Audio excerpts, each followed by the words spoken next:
Yo, yo, yo, yo. Welcome back to the Climb the Pocket YouTube page. It is my favorite day of the week. We got Ryan McGinley here at Bootleg Fantasy with myself, Steve Catalano at Steve 2.0. We're talking football today, which means it's a great day, and we got a fun one for you today. As always, we're talking wide receivers. Now, before we get into the video, I want to make sure that if you like our content, you go ahead and subscribe to the channel. I don't want it to be just like a normal plug. If you like what we're putting out here, we really appreciate the support, and you're not going to want to miss anything we put out every single Thursday throughout the offseason. We're going to help you win fantasy football championships, but for right now, we're going to help you get ready for the draft come late August, early September. And like I said, I got Ryan here with me.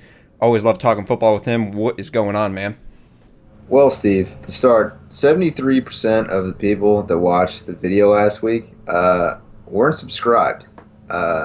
So if you are in that 70% range, it's definitely helpful if you subscribe to us. It matters a lot in us growing as a content provider. I mean, me and Steve have a great time. We talk to nobody if that was the case. It'd be fine.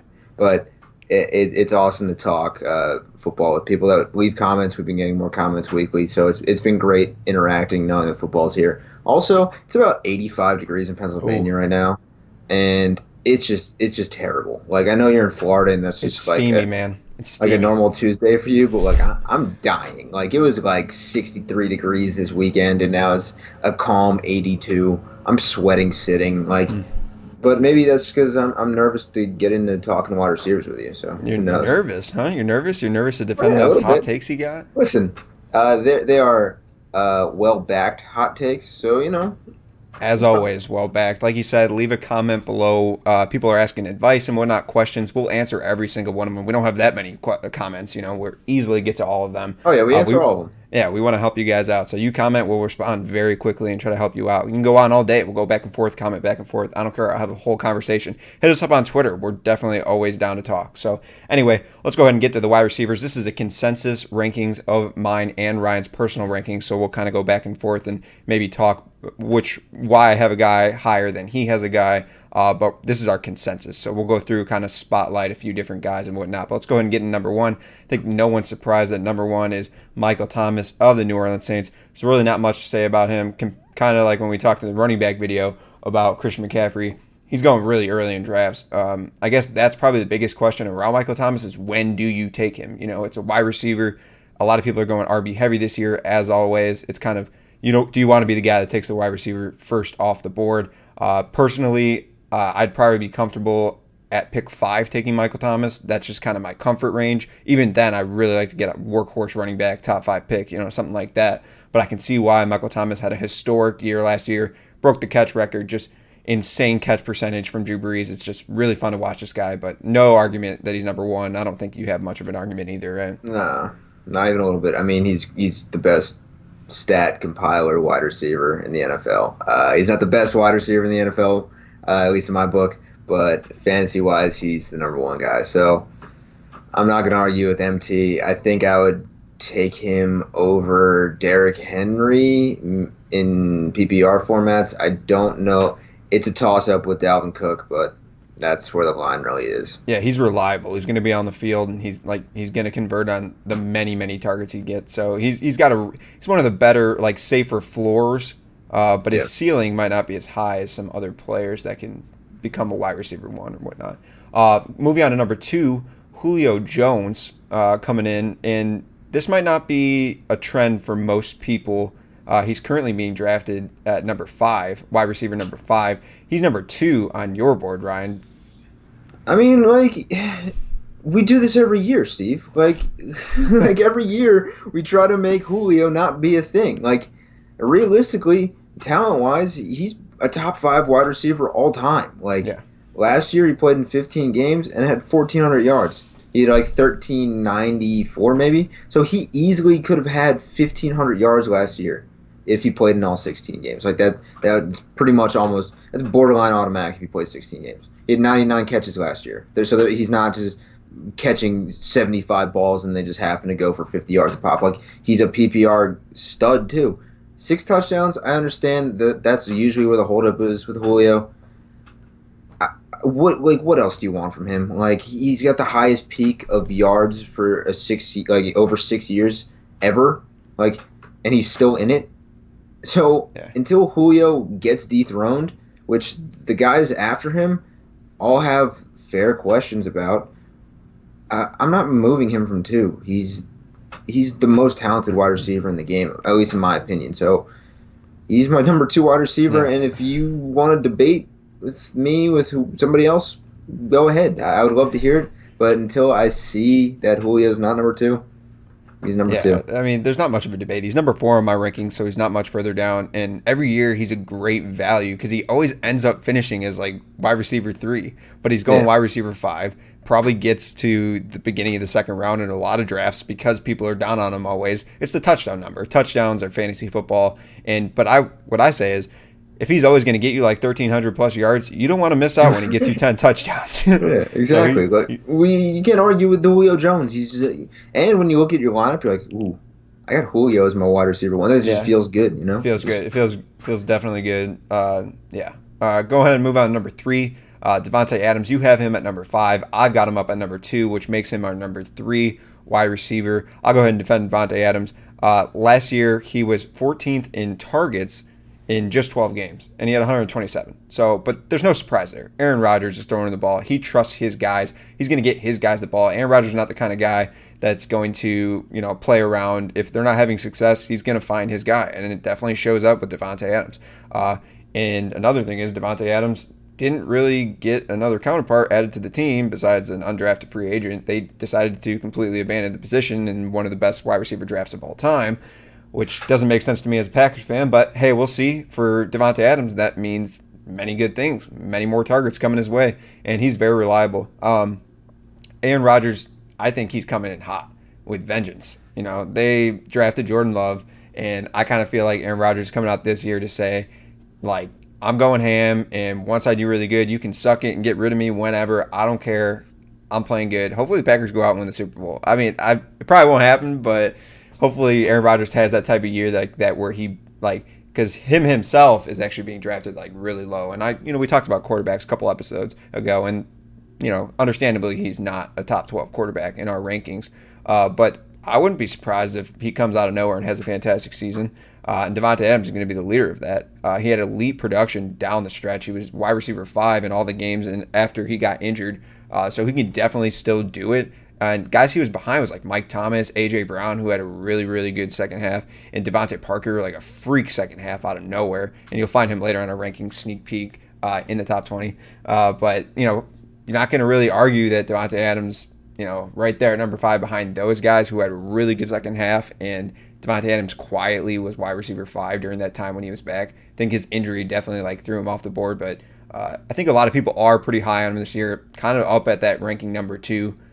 So not much more to say about Davante Adams. If you draft him in the later half of the second round or first round, get yourself a running back in round 2, I think you're looking pretty. I mean, I'm not going to argue Davante. I mean, he's the only guy that they're throwing to there. He might get 200 targets. So I mean, they might not be efficient targets. Like he may only catch 60% of the passes thrown at him because it's going to be a brutal year for Packers receivers. But I'm just saying. I mean, he's going to profit from it. So he will. Volume is king in fantasy. So I'm not going to argue Davante. Yeah, in fantasy, like you said, volume's king, and Davante's going to get that. So just like with all the running backs, if you're getting the ball, you're going to score fantasy points. So moving on to number 4, we have Tyreek Hill, the cheetah, the fast man, Patrick Mahomes' man, and he's a guy who's not going to get a ton of catches, but his yards per catch is going to add up, and he's going to have probably 10 plus touchdowns, 1,200 yards easy, and it's going to happen. And Tyreek Hill is a guy you hate to play against on your fantasy team because in any given week can go for 30 plus points, and it sucks. So it definitely is not fun playing against Tyreek Hill.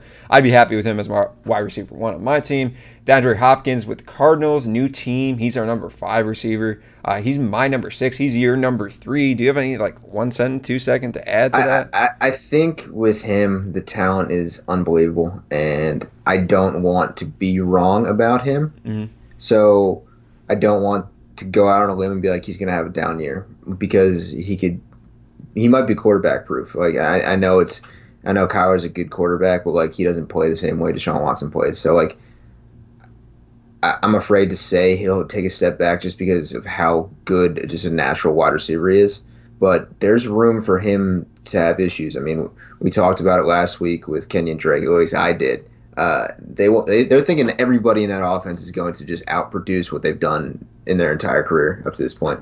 And somebody is going to just naturally take a step back, or they're going to be the Kansas City Chiefs, which I don't see. So it's tough for me to say DeAndre is lower than 3 for me because just talent, but it's very possible. Like he's a tough guy to draft in the beginning of the first round for me. Yeah, it's just the whole new teams thing, new quarterback. We trust Deshaun, but a lot of people, including myself, have Kyler Murray above Deshaun Watson. So if I'm saying that, I probably should have DeAndre Hopkins higher because that's probably why I moved Kyler Murray up. You know, it's like you said, it's a tough one to draft, but if he hits, he's probably going to be the same old DeAndre Hopkins, top 3 wide receiver. You know, I would definitely would not be surprised. He's one of the most fun people to watch play football, and he's probably going to go down as one of the better wide receivers ever. I know I'm saying that kind of early, but his talent is unprecedented. No, he's nasty. He's disgusting. He's nasty. His catch radius is amazing. But we'll go ahead and move on to number 6. Pretty high on our list. Kenny Golladay of the Detroit Lions. Yes, sir. His ADP is currently 8, so we're 2 ahead of that, and I think justifiably so. I think you can defend him pretty well. 100%. I mean, he was wide receiver 3 last year. I mean, he had me throwing him passes last year. Matt Stafford, once he got hurt, I mean, Matt Stafford was on an MVP pace with Golladay being the main guy. Like, I love the Marvin Jones stats that people bring up. Like, oh, Marvin Jones was like wide receiver 1B to Kenny Golladay. Like, I get it, right? It's like saying JuJu was 1B to Antonio Brown. Like, yeah, the numbers are there, but, like, Kenny Golladay was the guy that made the offense run. They added DeAndre Swift out of the backfield. They still have Carry-On. Their offense is balanced better. So, technically, Kenny Golladay dropping from wide receiver 3 to wide receiver 7 is kind of what I expect to happen. He had 1,200 yards and 11 touchdowns. Like, he's going to continue to thrive, especially if you get 16 games out of Stafford, which historically you do. Stafford plays all the games usually. So, I mean, I'm excited for Golladay. I've got him on a couple dynasty rosters. Babytron is in full effect. I'm excited for him. I mean, he was everyone's like hot ticket a couple years ago, and he's paying off. So, Kenny Golladay, wide receiver, he's my wide receiver 7. I don't see it being an issue drafting him as your number 1. He's my wide receiver 5. So if he's my wide receiver 1, I'm very happy. If I can get him in the second round after I got like Zeke Elliott or something, oh man, I would love that start. I'm a huge Kenny Golladay. Like you said, with Stafford being back, if he plays the whole season, like what we saw from Kenny Golladay last year can even go more. And that's exactly. You know, a lot of people aren't thinking like that. Like wide receiver 8, like you're really going to take. We'll talk about these guys, but like Mike Evans ahead of him, I know Tom Brady, whatever, but Kenny Galladay's the guy on his team with Matt Stafford throwing to him. Mike Evans is not ahead of him on our rankings, and that's why you have to tune in, Steven. Exactly. That's why you tune in. Here we go. All right, we'll move on to number 7. Number 7, speaking of the Tampa Bay Buccaneers, Chris Godwin.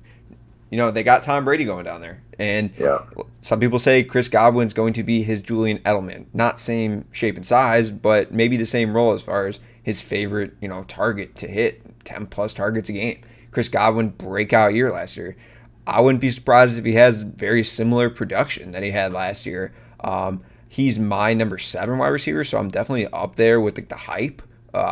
He's a guy that I wouldn't want to draft higher than his ADP. His ADP is 6. I probably don't really want to take him higher than like 8, like as far as like wide receivers, but I don't know. How do you feel about Godwin in like a short sense? I understand the Edelman thing. I think he's more of a hybrid between Sanu and Edelman. Like he's much quicker than Edelman, but he patrols between the hash marks. You know what I mean? Like he's just a great guy that you can hit on a 15-yard route. Where Mike Evans is on the other side is more of a deep threat jump ball kind of guy. Like Godwin just runs perfect routes and has great hands, and he's what Tom Brady's looking for. The problem is, does Tom Brady throw for 4,000 yards this year?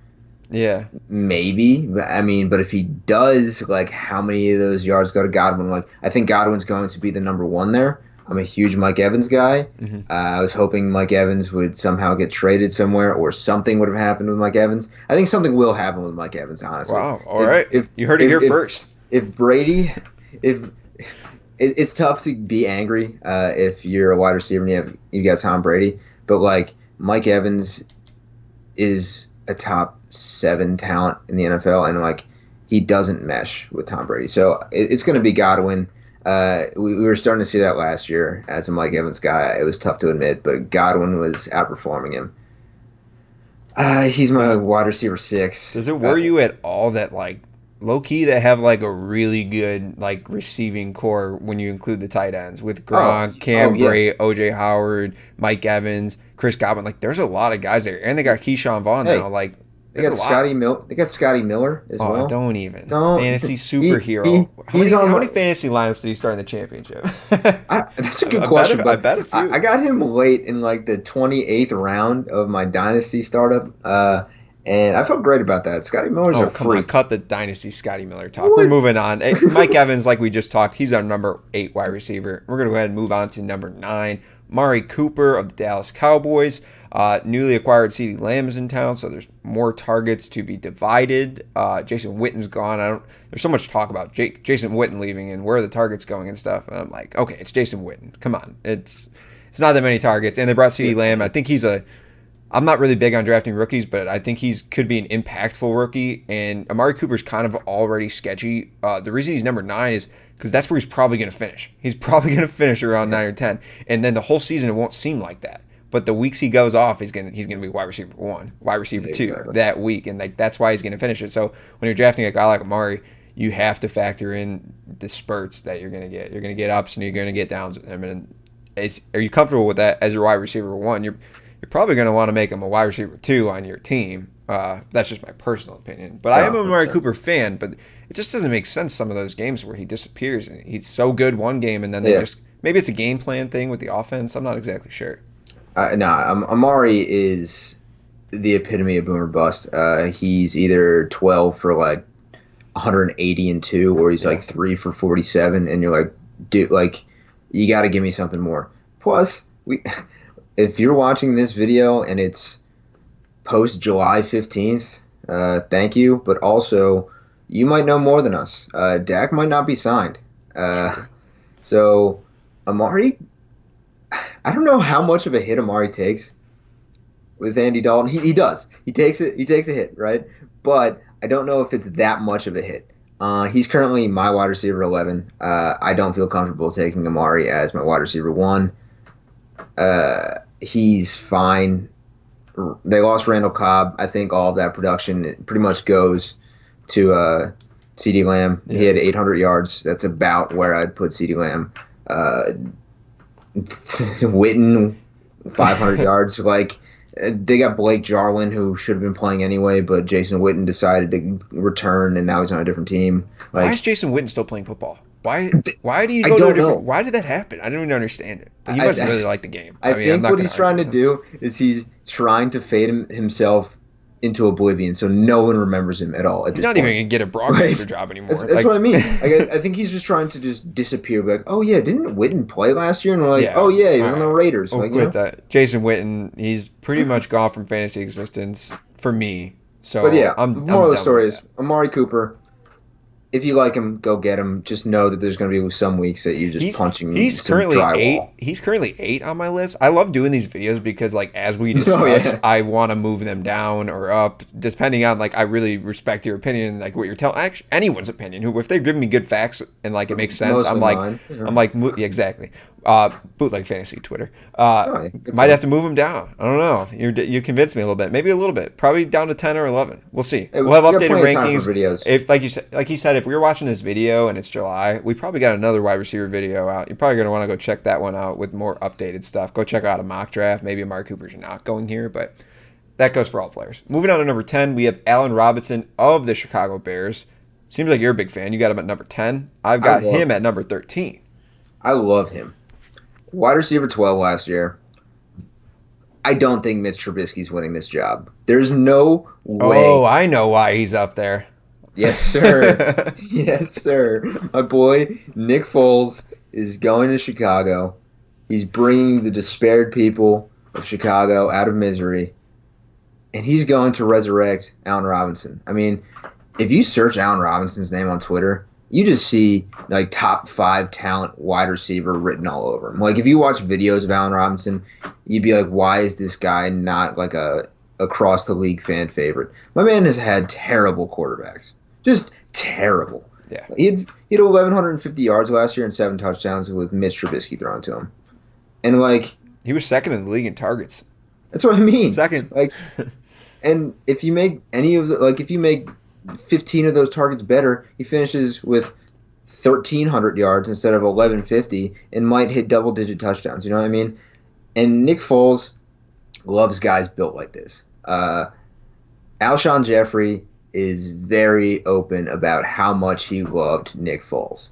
And if you could think of like a build for Allen Robinson, it's probably young Alshon Jeffrey when he was with the Bears. You know, they're very similar guys. Robinson's probably quicker, but they have, if you look at like their player profiles, they've got similar hands, they've got similar wingspans, they're 40 times within like 0.1 of each other. Like they're built the same. And I think if Foles gets the starting job, A-Rob might be a top 10 wide receiver, and like I don't have any issue taking him above Amari Cooper. No, he was like low-key really good last year on your fantasy team if you had him. I didn't have him in many leagues, but he was just like really consistent, and it was kind of surprising with Mitch Trubisky, who didn't have a good year, that Allen Robinson had a good year. Like they probably need to continue doing what they did if they want any sort of success and get Allen Robinson the ball. So I'll go ahead and move on to number 11, and it's Cooper Kupp of the LA Rams. Now I will take responsibility for this one. I have him at number 10. You have him at number 15. His current ADP is at 11. I'm just a really big Cooper Kupp fan. He was wide receiver 2 last year, weeks 1 through 8. And, you know, maybe some of the facts that I'll spit will maybe push you in the wrong direction. But, you know, the second half of the season, wide receiver 21. Now, he still had 5 touchdowns to end his year. 5 games in a row he had a touchdown. But he went from 11 targets a game to 5 targets a game. I don't know what happened, Ryan. I don't know if you know what happened. But there had to have been something going on in the background. We saw that, like, Todd Gurley became a little more involved. And, like, dude, Robert Woods, his targets went off the board. And we're like, where is Cooper Kupp? Like, he was just killing it. Jared Goff's guy, so many targets, and it all just kind of went down the drain. He was posting, like I said, he was posting a touchdown a game to end of the season, but he was getting like 50 yards, maybe like 2 catches. It wasn't making sense. He was so involved when not involved. For that reason, I feel like there was something wrong with him.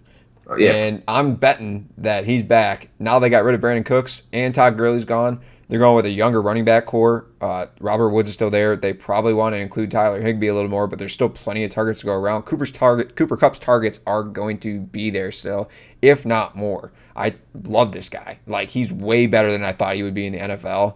And this first couple seasons, the NFL have definitely showed that he's Jared Goff's guy. So the fact that Brandon Cooks is gone, Todd Gurley's gone, and Cooper Kupp's still there, they didn't bring in much more than Cam Akers. I love Cooper Kupp this year. He's my number 10. If I went RB heavy, I'm as high on him as I wouldn't mind if he was my wide receiver 1. It wouldn't look pretty on my roster, but if I could find some more depth at wide receiver, if you took an RB heavy like approach, I wouldn't be upset at Cooper Kupp because he's a guy we saw the first half of last season. He could be a top 5 wide receiver if he's getting, you know, the targets and the yards. I mean, he had 5 games over 100 yards. One of those was over 200 yards. Was posting plenty of touchdowns. It was elite. His elite performance. I think he convinced me, Steve. He's my 15. I think I'm gonna move him up to 12 because like I realized that he was hurt. I don't know what I was thinking. I last second tinkered, and I switched him with a guy that's coming up soon, and that's Adam Thielen. I don't like Adam Thielen that high, so Thielen goes to 15. Kupp is right there at 12. All of these changes will be reflected in the next running back rankings video because our consensus has at number 12 we have DJ Moore of the Carolina Panthers. That guy. Yeah, love him. He's a really fun guy to watch and definitely didn't downgrade at quarterback. I mean, they had Kyle Allen, who at times was okay, but he was an interception monster. Now they bring in Teddy Bridgewater, who went 5-0 with the Saints. And I think he's a perfect game manager. I think Teddy Bridgewater fits the Carolina offense so well.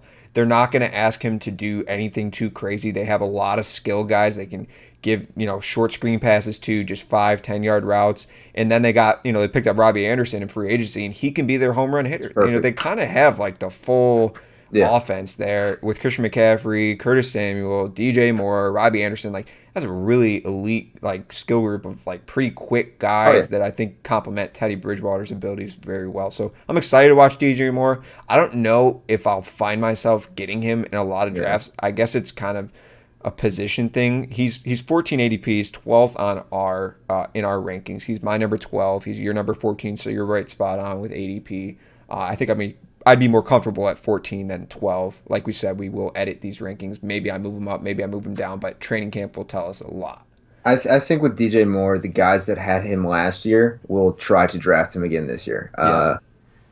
Because he's still kind of under the radar. Like, he's not as big a name as like Adam Thielen. Like, people will take Adam Thielen ahead of DJ Moore, and I think that's not smart. People will take Odell Beckham Jr. ahead of DJ Moore, and I think I still take DJ Moore there. Teddy Bridgewater had the second best completion percentage in the NFL last year. Small sample size, running play action. I think I'd be running a lot of play action with Christian McCaffrey, and if Robbie Anderson's taking the top off, the safeties need to help on that. They're not kind of dropping down into the DJ Moore territory. So DJ Moore should be getting peppered, and he wouldn't have taken an absolute licking that took him out of, the championship for most teams last year? Week 16, he was concussed against, I think, the Colts, and that was brutal for me because I loved rooting for DJ Moore all year. You could see the frustration on his face. Yeah, it's going to be a huge year for DJ Moore. He's sneaky, was over 100 yards.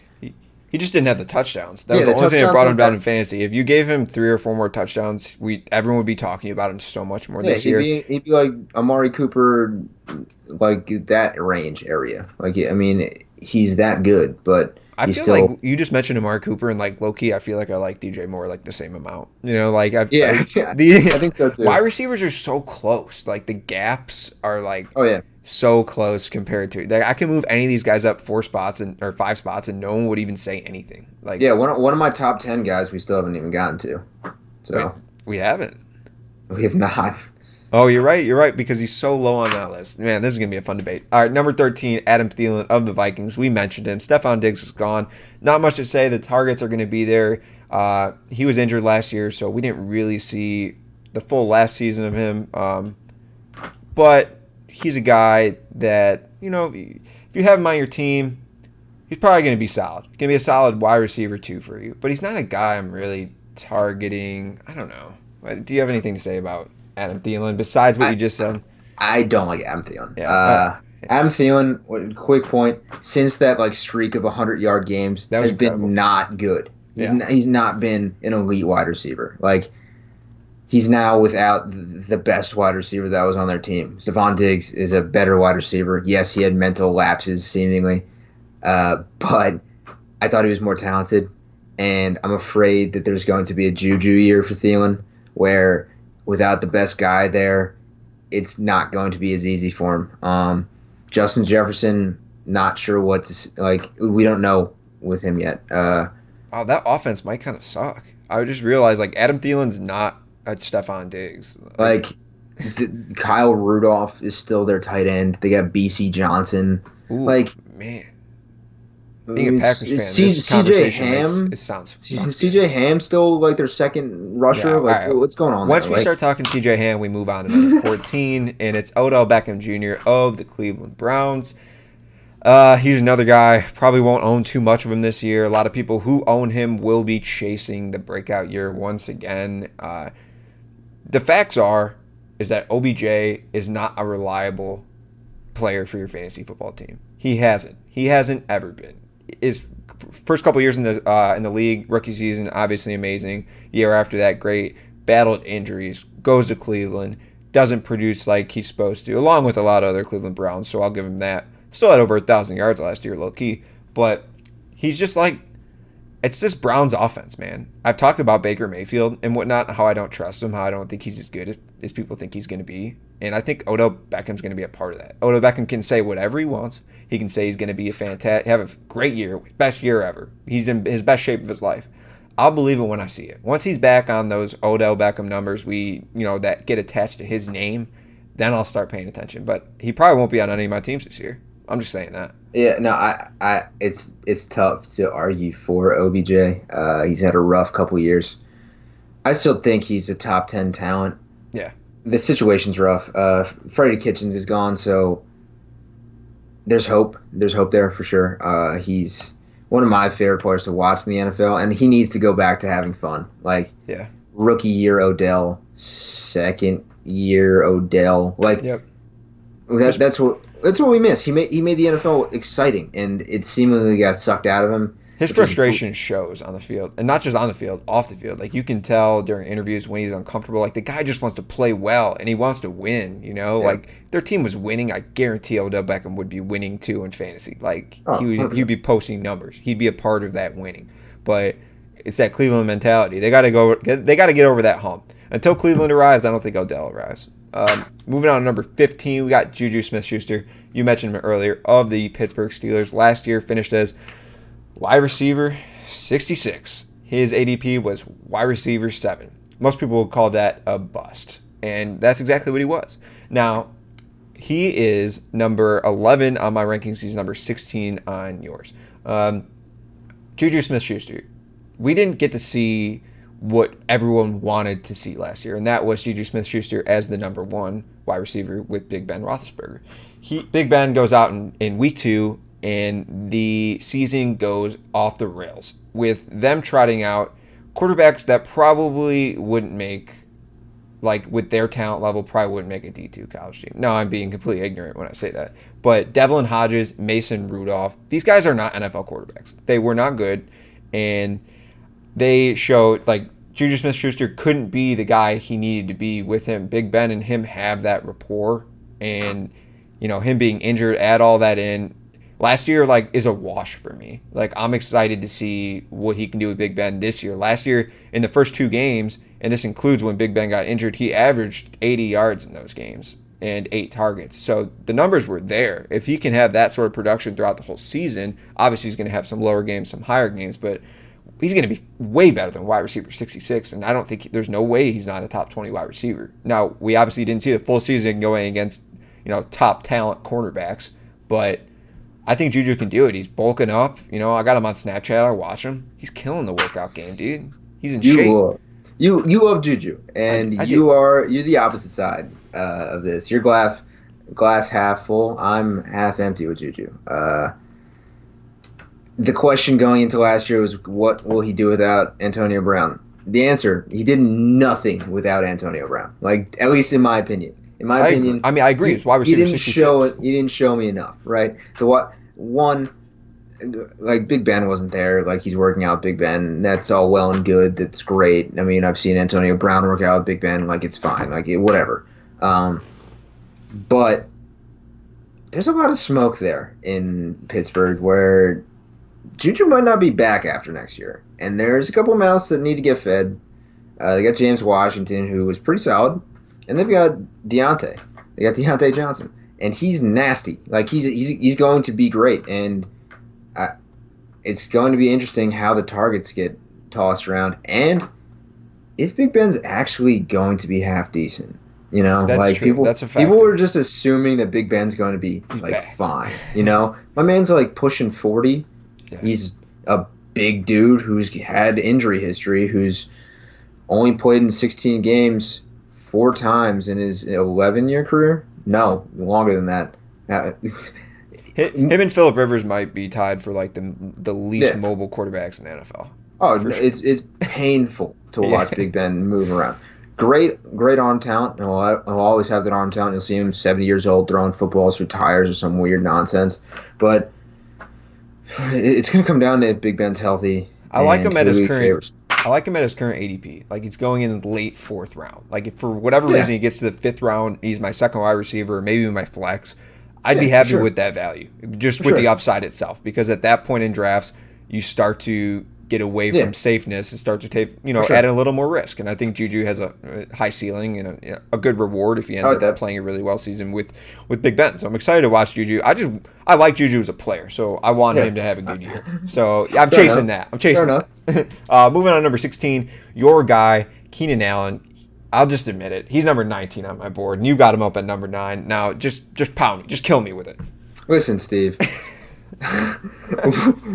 I understand the ADP for Keenan Allen is like, I think it's 19. Like, It's 17.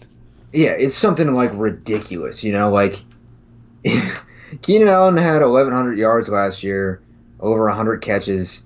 Yes, Phillip Rivers was there, but whoever the quarterback there is going to need a safety blanket and a quick read. And Keenan Allen's a top 3 route runner in the league, probably top 2 with Antonio Brown currently out of the league.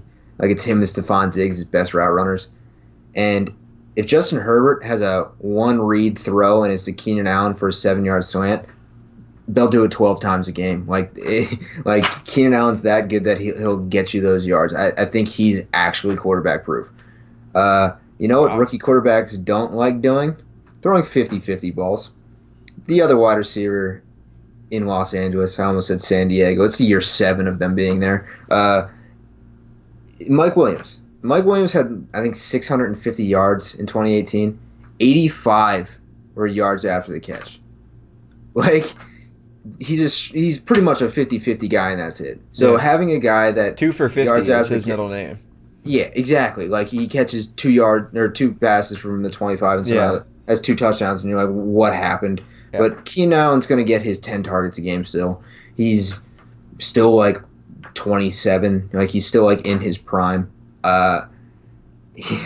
No doubt he's a steal currently. The ADP's getting taken. I think so. No doubt he's one of like the most talented wide receivers in the league. He's underrated, and he's really fun to watch. Like you mentioned, I don't know if he's quarterback proof. I don't know what's going to go on. Anytime a rookie could get in there, I think it's probably going to affect the wide receivers for sure, pass catchers on the team. So I personally would rather, I don't know.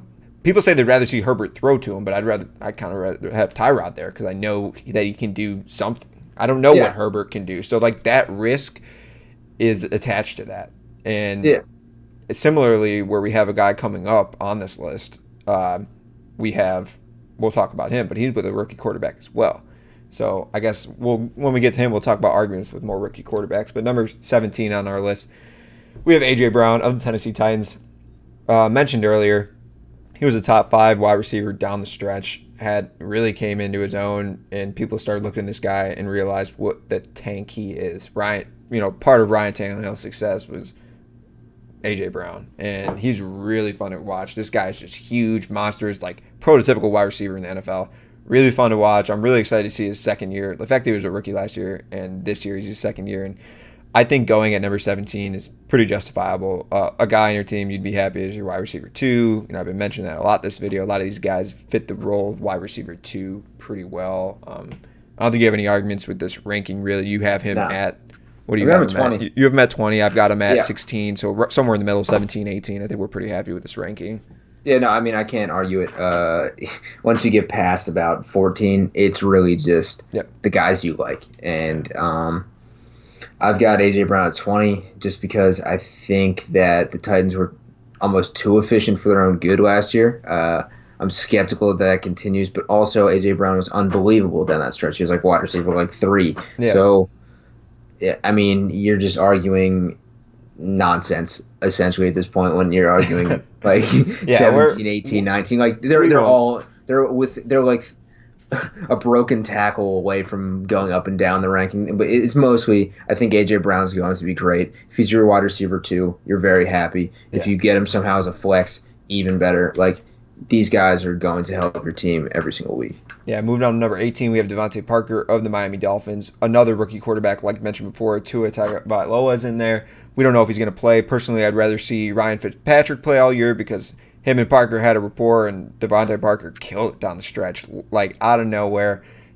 The Davante Parker everyone's been searching for the past 5 years showed up, and he looked elite. He was really fun to watch, and he was just killing it week after week. You were like, how can I not start Davante Parker? It was kind of like ugly to put in your lineup, but he continued to deliver. He was like wide receiver 4 or 3 or 2, one of those over the last 8 games, 9 games. And, put him at number 18, like it might feel stale to some people because he's number 24, wide receiver 24 ADP. I don't know how you do that. I mean, even if Tua gets in there, like, I feel like Tua is more of a gunslinger and a guy I can trust than, I'm not going to say Justin Herbert's not a gunslinger, but I like Tua better than Justin Herbert. So just, the quarterback's attached to Parker and what he did last year, and I think the team's ready to roll him out as their wide receiver 1 every single year. I don't know. I'm excited to watch him play again. I mean, I can't argue with that. Plus, he's got a beef with Michael Thomas, so he's got to show up this year. Oh, yeah. Definitely going to show up. Coming out at number 19, Tyler Lockett. The Seahawks are kind of struggling to find healthy running backs. At least that's the story right now in the news. They just signed Carlos Hyde because obviously Rashad Penny is going to start the year on the PUP list. And we don't really know about Chris Carson and his health. I think he'll be back for week 1. But they had to sign someone else. But the fact that they're signing free agent running backs, veterans, means, they're lacking in the room, which might lean that the team goes to a slightly heavier passing attack. And I think it would work because DK Metcalf, coming into his own, had a really good rookie season. And I think he's going to have a better one his second year. And Tyler Lockett's still there. And he was low-key pretty good last year. Even though he had a couple injuries, he still played every single game. And he was fun to watch. He's another guy. He was drafted pretty high last year. And I think he delivered pretty well on those terms. Even with DK, DK Metcalf coming onto his own. I think he's still going to be very involved. He's still going to demand his 100-plus targets. And Tyler Lockett's, he's another guy, like kind of like Mike Williams. Not a jump ball guy, but he could be like a 2 for 65 and a touchdown kind of guy. But if you can do that consistently enough, he can definitely have a spot in your starting lineup on your fantasy football team. So I'd rather have Lockett than guys like Stephon Diggs, Calvin Ridley, Deebo Samuel, and his counterpart, DK Metcalf. So, I don't think there's much argument with Tyler Lockett at 19. I think he's a guy that's being overlooked and probably downplayed. He is 19 ADP, but from the people I've talked to and the experts and whatnot, a lot of people aren't that high on him, and he's not getting talked about a lot. So I think him fitting here at number 19 at ADP is pretty fitting. Yeah, no, I mean, I love Tyler Lockett. I mean, he's perfect for that offense. He's the perfect Russell Wilson wide receiver. He doesn't make mistakes. He runs solid routes. He's got good hands, and the rapport's there. It's undeniable. So, I mean, I've got him at 18. So if he's my wide receiver 2 at flex, I'm pretty stoked, actually, because he's good for at least 4 or 5 targets, one of which is like a 45-yard attempt. So, I'm I'm excited about that. All right, moving on to the final player on our list, we have Jarvis Landry, the That's juice my guy. for the Cleveland Browns. He's pretty low on my list at wide receiver 28, but our consensus boosted him up here at number 20 because Ryan is so damn high on him. You better defend him well. You only got a few minutes, so go ahead and defend him. I've got him at 17, Steve. He was wide receiver 13 last year, and their offense was terrible, right? He had 1 drop. He had 200 targets last year.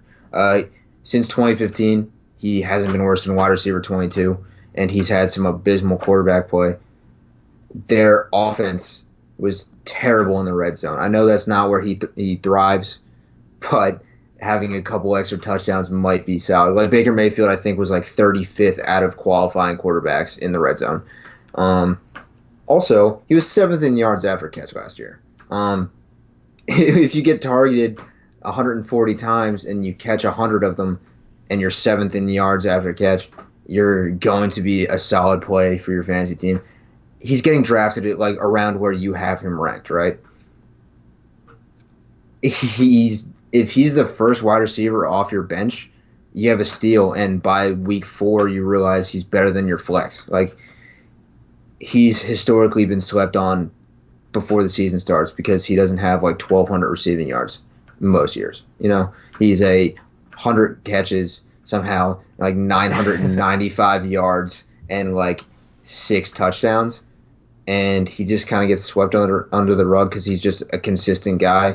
And when I'm drafting, I'm in the first 4 rounds, I've said those are the guys that I want that are consistent, that are giving me the solid output.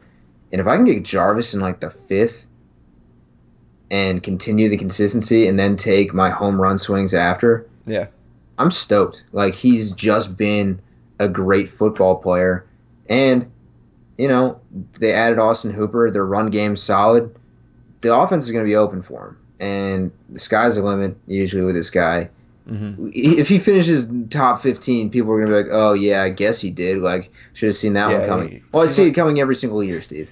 He's for some reason an ugly name. Yeah. Before we end the video, put the chances on Jarvis Landry finishing ahead of Odell Beckham on his team in fantasy points. Let's talk full fantasy points. Yeah, fantasy points. So touchdowns, everything, catches, all that. Because I think he's gonna have more catches than Odell Beckham. Oh yeah, for sure. I think honestly, I would lean 55% Odell, 45% Jarvis. You definitely have him pretty close in your rankings. You got Odell 13, you got 13, Jarvis 17. We talked about how you can move any guy up a couple of ranks and no one's going to say anything. But if you did have Jarvis above Odell, that would make this video much more interesting. But that's for another video. I think we're done talking our top 20 wide receivers. Thank you guys for coming to hang out. If you enjoyed the content, go ahead and like this video. Subscribe to the channel and ring the bell, because if you like our content, you're going to get a notification every time we put out a new video. But I'm just going to let you know it's every Thursday. So pop back on YouTube every Thursday. Check out our page. Go over to Climb the Pocket on Twitter at Climb the Pocket. We got a fun, engaging audience there on Twitter. Just a whole community talking on there. It's really fun. We post polls, everything like that, keep you involved. You're at Bootleg on Fantasy. You got a pretty big following yourself. I'm at Steve 2.0. Go over to our website, climbthepocket.com. And until next time, next Thursday that is, see ya.